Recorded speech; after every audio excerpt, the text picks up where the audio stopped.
Hello, my name is Jack Schreibman. Today I'm doing my presentation for Barcelona, past and present, and I'm going to be discussing basketball in Barcelona, the history, and most specifically the Olympics in 1992, not only the impact for the city of Barcelona, but also the whole basketball world for generations to come. So let's start with basketball in Barcelona. FC Barcelona, the soccer team, has a basketball team as well, like many European soccer teams they do. It was founded on August 24th, 1926. They played at the Sol de Baix Sports Complex, but the first 5 or so years, it was not very popular. They did not have many viewers at the game.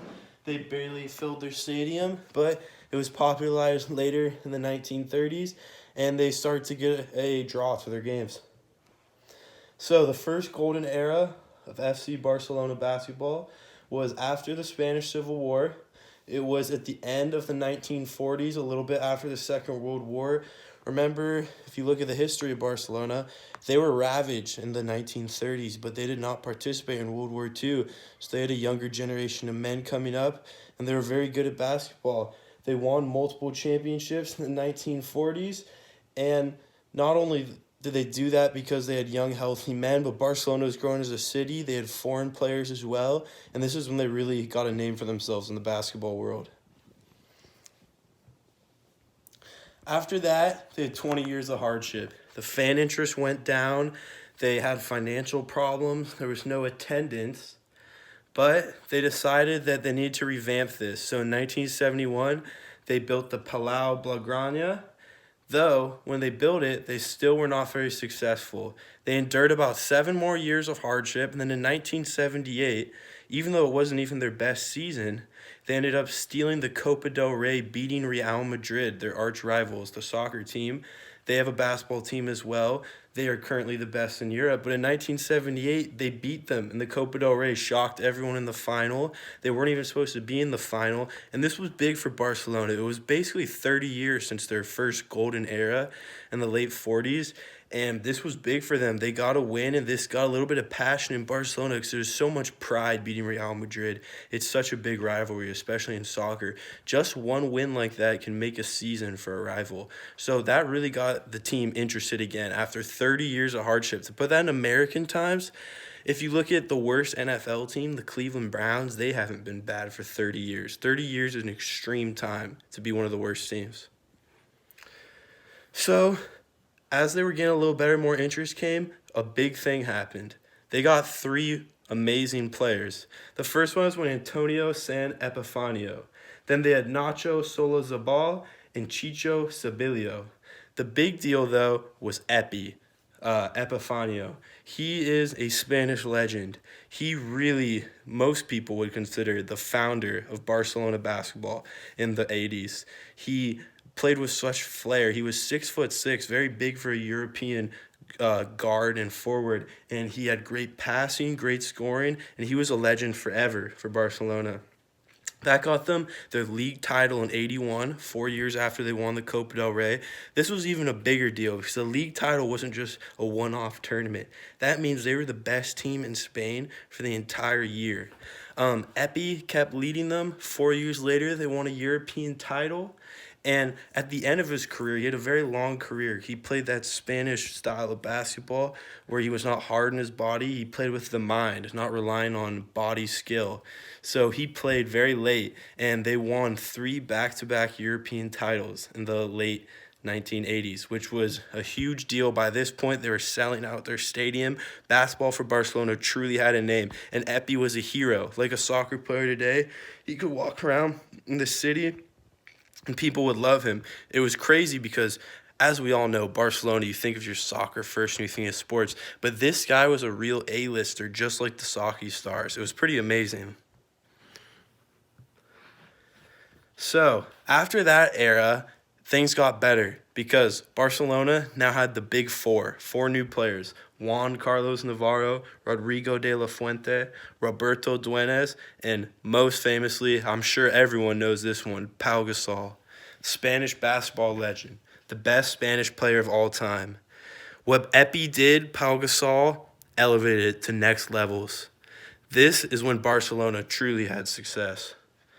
They had 4 league titles, 3 more Copa del Reys, and the 2003, there was a new European league, not the old one that they won a few times. This was the grand one that they had not won yet. They won the league win in 2003, the greatest achievement at that point in the long 70-year Barcelona basketball history.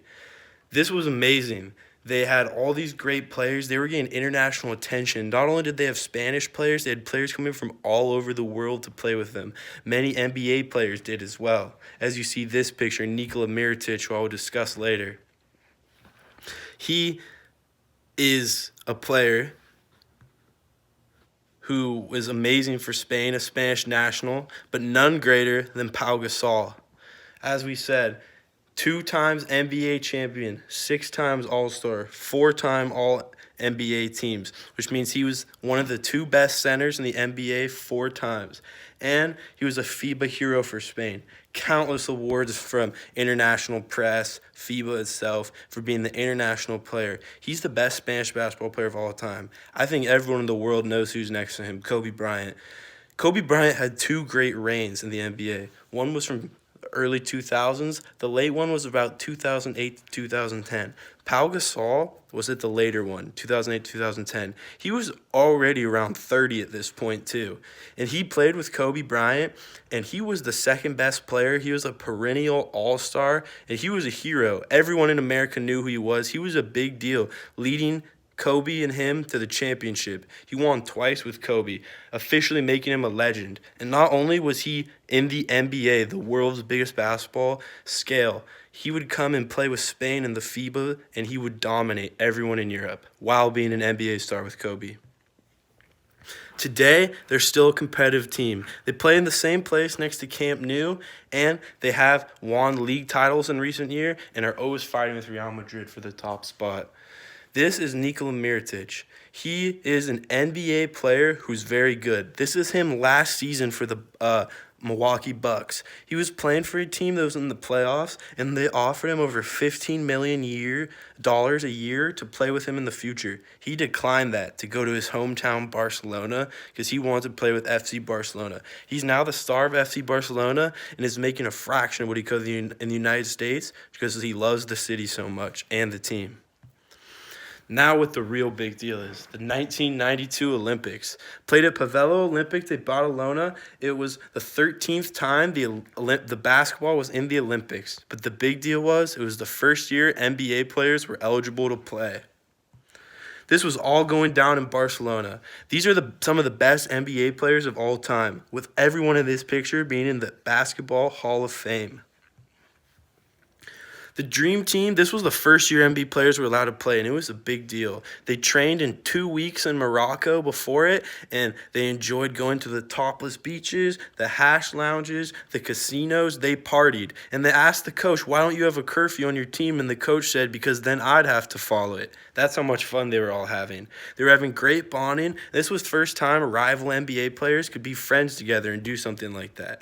They were the only team or only Olympic athletes in the whole 1992 Olympics to not stay in the Olympic Village in Montjuic Park because they were worried about the security. They stayed at a 5-star hotel, and there was fans waiting outside for them all the time. This famous picture of Charles Barkley, an NBA All-Star, recognized everywhere in the United States, walking around in La Rambla by himself. They asked him, where's your security, Charles? He looked at his 2 fists and said, these are my security. He had thousands of fans following him wanting a picture. He was acting like a normal person, enjoying the scenes. The outcome of the Olympics was that USA beat Croatia for the gold. USA played 8 games and won by an average of 44 points, outscoring the other teams by a combined 330 points during the Olympics. This popularized basketball forever. It put it on the world stage, and these people throughout Europe were allowed to see the people they saw on their Nike commercials, all of that. These were world famous people, and the Barcelona Olympics brought a public eye to them. This was a big deal, and this also popularized the Olympic sport of basketball. In the bottom right, you see a picture of the 2012 Olympics men's basketball team, and it really shows that these are the stars of that time. People want to play them, and they followed in the footsteps of the Dream Team. You see in the bottom left, that's the Dream Team winning gold. If you could ask basically any sports analyst of all time, there's a reason that they're called the Dream Team. They're widely considered the greatest sports team ever assembled, and they played in front of Barcelonians in the Barcelona Olympics 1992. Thank you for watching my presentation.